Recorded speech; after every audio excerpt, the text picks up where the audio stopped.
Evening students, आज मैं आपको लेकर आया हूँ CMEAD में कंट्रोल ऑफ कंस्ट्रक्शन प्रोग्रेस। जो हमारा कंस्ट्रक्शन सिविल निर्माण होता है उसे कैसे कंट्रोल करेंगे और उसकी प्रगति के बारे में जानेंगे, कैसे वो तेज़ वर्क करेगा। ठीक है, तो सबसे पहले हम डिस्कस करते हैं प्रगति, प्रोग्रेस क्या होती है। आप सब इस वर्ड से वाकिफ़ होंगे कि प्रगति होती क्या है। निर्माण कार्य की प्राप्तियां जानने के लिए इसकी समय समय पर प्रगति नोट की जाती है और एस्टिमेट प्रगति से इसकी तुलना की जाती है। तुलना के आधार पर यह देखा जाता है कि कार्य धीमी गति से, संतोषजनक ढंग से अथवा उत्तम ढंग से चल रहा है। जब कार्य की प्रगति मान्य होती है तब कहा जाता है कि कार्य बंद पड़ा है। आयोजन का तभी लाभ है जब कार्य की प्रगति समयबद्ध अंतराल पर नोट की जाए और इसमें सुधार किए जाएं। तो प्रोग्रेस से मतलब ये है कि अगर कोई निर्माण कंस्ट्रक्शन का वर्क चल रहा है तो उसका प्रोग्रेस रिपोर्ट ज़रूर तैयार करना चाहिए पर डे बाई डे। एक ऐसे इंजीनियर्स के ये सारे रिकॉर्ड्स इंजीनियर्स के पास होते हैं। इंजीनियर्स देखता है कि एक दिन में कितना वर्क हो रहा है। ठीक है, तो ये पर डे हम देखते हैं कि कौन सा वर्कर, कॉन्ट्रैक्टर या श्रमिक कौन अच्छा वर्क कर रहे हैं, तेज़ी से कर रहे हैं, धीमी गति से कर रहे हैं। अगर धीमी गति से होता है तो फिर उसको तेज़ कराने की कोशिश करते हैं। प्रगति की दर निर्माण सामग्री के उपलब्ध होने, वांछित उपसर्गों के मिलने तथा श्रमिकों के ठीक ढंग से कार्य करने पर निर्भर करती है। तो प्रगति की दर यानी प्रोग्रेस रिपोर्ट हमारी निर्माण सामग्री, जो हमारा निर्माण मटेरियल्स होता है, उसके ऊपर डिपेंड करती है। वांछित उपसर्गों के मिलने तथा श्रमिकों के ठीक ढंग से कार्य करने पर निर्भर करती है। यह सभी उपलब्ध होने पर भी कई बार प्राकृतिक कारणों जैसे वर्षा, तूफान, बाढ़, भूकंप इत्यादि अथवा किसी दुर्घटना के कारण कार्य की प्रगति मंद पड़ जाती है। यानी कि अगर तूफान हो गया, वर्षा बहुत ज़्यादा हो गई, तो आपको पता होगा बारिश में कंस्ट्रक्शन का जो वर्क होता है वो हम बंद कर देते हैं।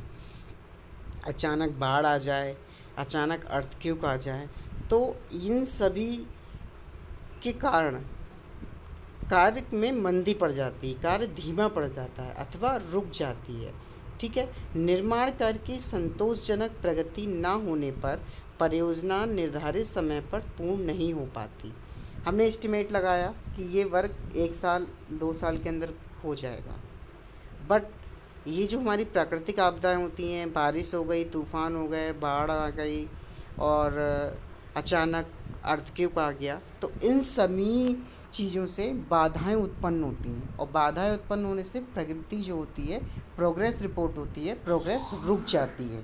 तो इसीलिए हमारा जो टाइम वर्क होता है, कंस्ट्रक्शन वर्क होता है, वो टाइम पर फिनिश नहीं हो पाता और देरी के कारण निर्माण व्यय भी बढ़ जाता है। जब काम में मंदी पड़ जाएगी तो हमारा व्यय भी बढ़ जाएगा। प्रगति का मापदंड आंकने के लिए कार्य की प्रगति की परियोजना में निर्धारित प्राप्ति दर से तुलना की जाती है। परियोजना में प्रगति की दर उपलब्ध वित्तीय साधनों, सामग्री तथा श्रमिकों के आधार पर निर्धारित की जाती है और निर्माण प्रगति का कार्य की गुणवत्ता, क्वालिटी के साथ रखकर देखना चाहिए। गुणवत्ता बनाए रखते हुए जो प्राप्ति की जाती है वास्तव में वही प्रगति कहलाती है। गुणवत्ता ना रहने पर केवल मात्रा परिमाण के आंकड़े फाइलों में ही अच्छे लगते हैं। ठीक है, तो प्रोग्रेस हमें इन सभी चीज़ों को मद्देनज़र रखते हुए हमें एक रिपोर्ट फाइल तैयार करनी चाहिए ताकि हमें पता लगे कि कौन सा वर्क कितने टाइम में कंप्लीट हुआ है। फिर है प्रोग्रेस कंट्रोल यानी कि प्रगति नियंत्रण। प्रगति नियंत्रण हम कैसे करेंगे? सिविल निर्माण कार्य खुले में होता है, जहाँ इसे धूप, वर्षा, ठंड, कोहरा, पानी, बाढ़, हिमपात, अग्निकांड, रात का अंधकार, असामाजिक तत्वों द्वारा प्रहार इत्यादि अनेक प्रकोपों को झेलना पड़ता है और समय पर निर्माण सामग्री का उपलब्ध न होना, उपकरणों का ठीक से हरकत ना करना, श्रमिकों का काम छोड़कर भाग खड़े होना, वित्तीय साधनों का कम पड़ जाना, ठीक है, निर्माण स्थल पर किसी अप्राय घटना का घट जाना, ऐसे अनेक कारण हैं जो कार्य की प्रगति को प्रभावित करते हैं।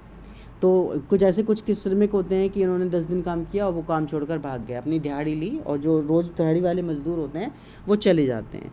तो इन सभी चीज़ों के लिए हमें कैसे कंट्रोल करना है, तो ये सभी कारक जो हैं वो प्रभावित करते हैं हमारे वर्क को, कंस्ट्रक्शन वर्क को। जब परियोजना प्रगति के अनुरूप स्थल प्रगति नहीं मिल पाती तो कार्य समय पर पूर्ण नहीं हो पाता और परियोजना की लागत भी बढ़ जाती है। अतः प्रगति को बनाए रखने के लिए निर्माण कार्य पर नज़र रखना आवश्यक है। इसीलिए हम साइट इंजीनियर, असिस्टेंट इंजीनियर, इन सभी इंजीनियर की ज्वाइनिंग कराते हैं, क्योंकि वहाँ हमें प्रॉब्लम फेसेस करनी पड़ती हैं, ठीक है। तो ये सारी प्रॉब्लम जब हमें फेसेस करनी पड़ती हैं तो नज़र रखना चाहिए, इन सभी चीज़ों पर नज़र रखकर ही हम वर्क को आगे कंट्रोल करते हैं और ऐसे कारणों को दूर करना होता है जो संतोषजनक प्रगति बनाए रखने में अड़चनें डालते हैं, राइट। फिर है इसके बाद उद्देश्य, पर्पस। प्रगति नियंत्रण के उद्देश्य हमारे निम्नलिखित हो सकते हैं, जैसे कि प्रगति पर नियंत्रण रखने से यह सुनिश्चित हो जाता है कि निर्माण कार्य आयोजन के अनुसार चल रहा है और समय पर पूर्ण हो जाएगा। सेकंड पॉइंट है, परियोजना का स्वामी अथवा निर्माण विभाग संतुष्ट रहता है कि इसका जो धन व्यय हो रहा है उसका संतोषजनक लॉट उसे मिल रहा है। थर्ड पॉइंट है, निर्माण स्थल पर एकत्रित सामग्री, मशीनों, श्रमिकों का उचित तथा पूर्ण उपयोग हो रहा है, कुछ व्यर्थ नहीं जा रहा। फिर है फोर्थ पॉइंट, प्रगति पर नियंत्रण से अंतरिम भुगतानों, रनिंग पेमेंट के प्रति कोई संदेह उत्पन्न नहीं होता। प्रगति ठीक है, चालू भुगतान भी उचित है। फिर है प्रगति संतोषजनक ना पाए जाने पर सुधार तरीके अपनाए जा सकते हैं और मंद प्रगति को उत्तम प्रगति में बदला जा सकता है। फिर है मालिक तथा श्रमिक दोनों को संतोष प्राप्त होता है। श्रमिक को अपने श्रम का वास्तविक रूप देखकर, मालिक को अपनी पूंजी का उचित उपयोग देखकर, ठीक है। तो ये कई सारे हमारे पर्पज़ हैं, 5 से 6 पॉइंट मैंने आपको बताए जो प्रगति के उद्देश्य को वर्णन करते हैं, ठीक है। इसके बाद हम नेक्स्ट इसमें जो डिस्कस करेंगे वो है प्रगति रिपोर्ट, प्रोग्रेस रिपोर्ट कैसे तैयार करें, ठीक है। तो प्रोग्रेस रिपोर्ट कैसे तैयार करते हैं, कार्य की प्रगति पर नियंत्रण बनाए रखने के लिए प्रगति रिपोर्ट को आधार माना जाता है। प्रगति रिपोर्ट समयबद्ध होनी चाहिए और वह सत्य तथा वास्तविक हो। असत्य अथवा बड़ा चढ़ाकर तैयार की गई प्रगति रिपोर्ट परियोजना का हित नहीं करती बल्कि इसे हानि ही पहुंचाती है। और प्रगति रिपोर्ट यदि समय पर उपलब्ध नहीं होती तो कार्यों को सुधारने के लिए अपनाए जाने वाले तरीकों में देरी हो सकती है, जिससे परियोजना को नुकसान पहुंचता है। प्रगति रिपोर्ट सदा विश्वसनीय स्टाफ द्वारा तैयार की जानी चाहिए और इसकी प्रभारी अधिकारी द्वारा मौके पर कर लेनी चाहिए। प्रगति रिपोर्ट तैयार करते समय संपन्न हुए कार्य की पैमाइश, गणना अथवा भार तोलन जो भी आवश्यक हो अपनाना चाहिए और इसे निर्धारित पथ पर तैयार करना चाहिए ताकि इसे समझने में कोई दिक्कत ना आए। वर्तमान प्रगति की पुष्टि के लिए पिछली अवधि की प्रगति का संक्षिप्त उल्लेख होना जरूरी है। प्रगति रिपोर्ट का आधार परियोजना में दिए गए प्राक्कलन के अनुरूप होना चाहिए। इससे विभिन्न मदों के तुलनात्मक अध्ययन तथा मिलान में सरलता बनी रहती है। प्रगति रिपोर्ट एक पूर्व निर्धारित कार्यक्रम के अनुसार दैनिक, साप्ताहिक, मासिक, त्रैमासिक इत्यादि अवधि के लिए हो सकती है। लोक निर्माण विभाग में प्रगति रिपोर्ट जिसे कार्यसार वर्क एब्स्ट्रैक्ट कहते हैं और प्रपत्र 33 पर बनाई जाती है। प्रत्येक माह के अंत में सहायक अभियंता द्वारा अधिशासी अभियंता द्वारा को भेजी जाती है। इसमें प्रत्येक मद का अघटन परिमाण संख्या दी जाती है जिनकी माप पुस्तिका में प्रविष्टि हो चुकी है और भुगतान के लिए पारित कर दिया गया है और मदों के संदर्भ में माप पुस्तिका की पृष्ठ संख्या भी अंकित की जाती है, ठीक है। तो इस तरह से हम प्रगति रिपोर्ट यानी प्रोग्रेस रिपोर्ट को तैयार करते हैं। फिर है प्रगति अभिलेखन की विधियाँ, मेथड्स ऑफ रिकॉर्डिंग प्रोग्रेस। निर्माण कार्य की प्रगति का अभिलेख निर्माण के आकार, महत्व तथा उपलब्ध सुविधाओं को दृष्टि में रखते हुए रखा जाता है। निर्माण प्रगति प्रायः दैनिक आधार पर रिकॉर्ड की जाती है और यह कार्यस्थल अभियंता अथवा स्थल प्रभारी की देखरेख तथा जिम्मेदारी में किया जाता है। प्रत्येक सेक्शन अनुखंड द्वारा दिन भर में संपन्न किए गए कार्य का संक्षिप्त वर्णन मात्रा माप सहित एक दैनिक पत्री अथवा जॉब डायरी में नोट कर लिया जाता है। यानी कि जो भी अभिलेखन विधियां हैं उन्हें हम एक डायरी में नोट कर लेते हैं और कार्य की विस्तृत पैमाइश केवल माप पुस्तिका MB में ही रखी जाती है। निर्माण कार्य पर खपने वाली सामग्री का ब्यौरा भी एक अन्य रजिस्टर मटेरियल डिलीवरी रजिस्टर में चढ़ा लिया जाता है और श्रमिकों की उपस्थिति एक अन्य निर्धारित प्रपत्र मास्टर रोल पर अंकित की जाती है। उपसर्गों मशीनों के कार्य घंटों का ब्यौरा लॉग बुक में लिखा जाता है। ठेकेदार को किए गए भुगतानों का अभिलेख भुगतान रजिस्टर में रखा जाता है। फिर है हमारा प्रगति अभिलेख प्रोग्रेस रिकॉर्ड। मुख्य प्रगति अभिलेख निम्न है, जैसे जॉब डायरी। सबसे पहले जॉब डायरी, माप पुस्तिका, निर्माण रिपोर्ट, अनुदेश रजिस्टर, प्रगति चार्ट, कार्यसार। इस जिल्दबंदी पुस्तिका में निर्माण स्थल की सभी दैनिक गतिविधियों का ब्यौरा रखा जाता है। निर्माण कार्य की प्रगति, निर्माण सामग्री की प्राप्ति, खपत, कार्यरत श्रमिकों की संख्या, उपस्थित, कार्य संचालन में उत्पन्न दिक्कत, काम में रुकावट, मौसम, वर्षा, कार्य निरीक्षण तथा अन्य उल्लेखनीय बातों का विवरण नोट किया जाता है। जॉब डायरी निर्माण स्थल का रोजाना मचा होता है, ठीक है, और एक महत्वपूर्ण अभिलेख माना जाता है। यह निर्माण मालिक तथा ठेकेदार के झगड़े आदि में मूल अभिलेख का काम देता है और न्यायालय में प्रमाण के रूप में मान्य है। जॉब डायरी प्रत्येक सेक्शन अखंड के लिए बनाई जाती है, सेक्शन अनुखंड के लिए बनाते हैं। फिर है माप पुस्तिका मेजरमेंट बुक, पूर्ण किए गए कार्यों तथा सामग्री आपूर्ति का विस्तृत वर्णन माप पुस्तिका में दर्ज किया जाता है। ठेकेदार सप्लायर को भी सभी भुगतान माप पुस्तिका में अंदराज के आधार पर किए जाते हैं। यह एक महत्वपूर्ण तथा मूल अभिलेख है। विस्तृत जानकारी के लिए हम ये आगे पढ़ेंगे चैप्टर नंबर 19 में। फिर है हमारी निर्माण रिपोर्ट, वो कैसे तैयार करते हैं। कंस्ट्रक्शन रिपोर्ट निर्माण कार्य की दैनिक प्रगति तथा सामग्री के आगात निर्गत का ब्यौरा निर्धारित प्रपत्र भरकर उच्च अधिकारी को सूचना तथा आवश्यक कार्यवाही हेतु भेजा जाता है। इसे निर्माण रिपोर्ट कहते हैं।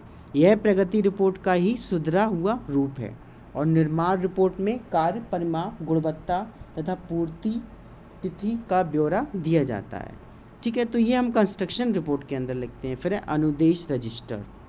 निर्माण कार्य के निरीक्षण के समय जब हम निरीक्षण करते हैं, दिए गए आदेशों, निर्देशों, सुझावों को एक रजिस्टर पर ध्यानपूर्वक नोट किया जाता है, जिसे अनुदेश रजिस्टर कहते हैं।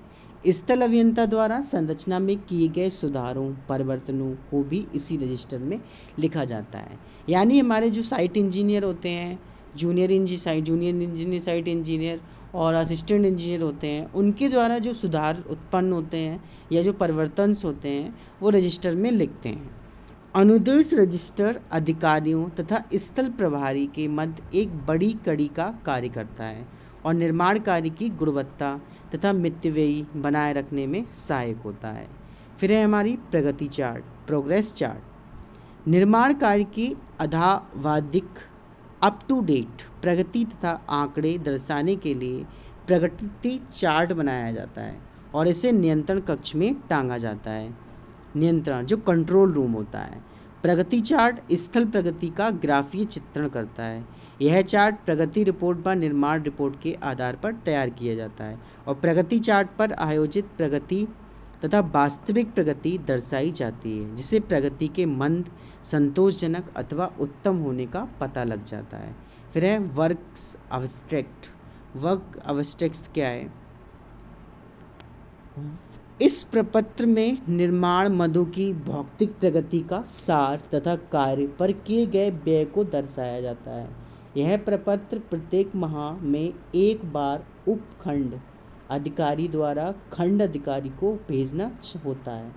फिर नेक्स्ट पॉइंट है हमारा प्रगति का विश्लेषण। एनालिसिस ऑफ प्रोग्रेस की हम एनालिसिस करेंगे। निर्माण कार्य की प्रगति का स्वरूप जानने के लिए और श्रमिक उपसर्गों निर्माण सामग्री का उपयुक्त एवं मितव्ययी उपयोग ज्ञात करने के लिए प्रगति का विश्लेषण किया जाता है। बड़े निर्माण कार्यों के लिए यह विश्लेषण अति आवश्यक हो जाता है, विशेषकर एक ऐसे निर्माण जो विभाग बगैर ठेके पर दिए स्वयं संपन्न करता है। प्रगति का विश्लेषण अनेक चरणों पर किया जाता है। प्रगति के आंकड़ों की परियोजना की निर्माण अनुसूची के आंकड़ों के साथ तुलना करके स्थिति का पता लगाया जाता है। किसी मद में सामग्री की खपत यदि सामग्री अनुसूची से अधिक हो रही है तो यह स्पष्ट है कि सामग्री के हस्तांतरण में हेरफेर अथवा ढील बढ़ती जा रही है। यदि सामग्री की खपत प्राक्कलन से कम है तो उस कार्य की मानकता गिर सकती है। अतः दोनों ही स्थितियां कार्य के हित में नहीं हैं। इनके कारणों का पता लगाना चाहिए और सुधार के तरीके अपनाने चाहिए। फिर श्रमिकों द्वारा संपन्न किए गए कार्यों का विश्लेषण किया जाता है। कार्य घंटों के अनुसार कार्य की प्रगति नोट की जाती है। यदि श्रम अनुसूची से अधिक श्रमिक किसी मद के अंतर्गत लगाए जाते हैं तो कारणों का पता लगाना चाहिए। इसी प्रकार निर्माण कार्य पर लगाए गए उपसर्गों एवं मशीनों की प्रगति कार्य की जांच की जाती है ताकि किसी मशीन के निठल्ला रहने अथवा कम काम करने का पता लगाया जा सके और ज़रूरी समझे जाने पर उस उपसर्ग मशीन को बदला जा सके। कोई मशीन है ख़राब हो गई या फिर वर्क नहीं कर रही है, धीरे वर्क कर रही है तो कंस्ट्रक्शन में रुकावट हो गई तो उस मशीन को या तो रिप्लेस करें या बदल दें या ठीक है उसे ठीक कराएं। मोटे तौर पर प्रगति के संतोषजनक ना होने के कारण सामग्री के मौके पर उपलब्ध ना होना, श्रमिकों का ठीक कार्य ना करना, निरीक्षक कार्य में ढील आना, किसी संयंत्र का क्षतिग्रस्त हो जाना, ठीक है कोई मशीन जो संयंत्र है वो खराब हो जाए। कारणों का पता लगाने पर सुधार तरीके अपनाए जाते हैं और प्रगति को परियोजना के उल्लेखित प्रगति के स्तर पर लाया जाता है। फिर है प्रगति सुधार के उपाय। तो कौन कौन से हम उपाय कर सकते हैं देखते हैं। Corrective actions for progress. प्रगति के विश्लेषण से प्रगति के पिछड़ेपन के कारणों का ठीक पता लग जाता है। अब स्थल अभियंता का कर्तव्य हो जाता है कि वह मुख्यालय नियंत्रण कक्ष से सलाह मशवरा करके प्रगति को संतोषजनक स्तर पर लाने के प्रयत्न करें और इस संबंध में निम्न सुधार करें। सबसे पहले सामग्री भरपूर मात्रा में होनी चाहिए। अतिरिक्त श्रमिक उपसर्ग देखते हैं। फर्स्ट पॉइंट है सामग्री। वांछित निर्माण सामग्री की समस्या पर व्यवस्थित की जाए। यदि क्रय विभाग के कारण इस कार्य में देरी हो रही है तो उसे अनुस्मरण पत्र लिखे जाएं। राइट। फिर है अतिरिक्त श्रमिक। प्रगति तेज करने के लिए अधिक श्रमिक लगाए जाते हैं। अतिरिक्त श्रमिकों की पूर्ति के लिए आसपास के क्षेत्रों में मैट चौकीदार भेजे जाएं अथवा सिविल प्रशासन से अनुरोध किया जाए। उपसर्ग। किसी उपसर्ग मशीन के टूट जाने ठीक कार्य ना करने पर उसकी तुरंत मरम्मत की जाए अथवा नई मशीन की व्यवस्था की जाए। ठीक है, तो ये उपसर्ग के लिए हो गया। मजदूरी दरें। श्रमिक से अधिक तथा उत्तम काम लेने के लिए इनकी मजदूरी की दरों में भी सुधार किया जाए अथवा इनके लिए प्रलोभन इंसेंटिव जो मैंने आपको पढ़ाया था घोषित किए जाएं। श्रमिकों को अधिक समय ओवर टाइम तक कार्य के लिए प्रेरित किया जा सकता है। स्थल नियंत्रण। निर्माण स्थल पर नियंत्रण व्यवस्था में सुधार किया जाए। सामग्री तथा उपसर्गों के प्रचलन पर निगरानी रखी जाए। इधर उधर डोलते बेकार श्रमिकों को ताड़ना दिया जाए। प्रवेश निकास गेटों पर विश्वसनीय चौकीदार कर्मचारी नियुक्त किए जाएं और अवांछित तत्वों को निर्माण क्षेत्र से दूर रखा जाए। फिर है प्रगति सुधार बैठकें। सभी स्थल अधिदर्शकों फोरमैनों की समय समय पर बैठकें की जाएं और उनको अधिक निर्माण संयोग अपनाने और सामान्य रुकावटों को दूर करने के लिए निर्देश दिए जाएं और इसके साथ ही इनकी कठिनाइयों पर सहानुभूतिपूर्वक विचार किया जाए। तो इन्हीं सभी पॉइंटों को हमने डिस्कस किया, क्योंकि प्रोग्रेस रिपोर्ट या प्रगति रिपोर्ट, इन्हीं के लिए इस तरह से हम उपाय कर सकते हैं, ठीक है, सुधार कर सकते हैं। तो आज के इस लेक्चर में इतना ही। इस पूरी थ्योरी को पढ़िएगा, समझिएगा, इसी से आपके ऑब्जेक्टिव क्वेश्चन जनरेट होंगे। Okay students, thank you students.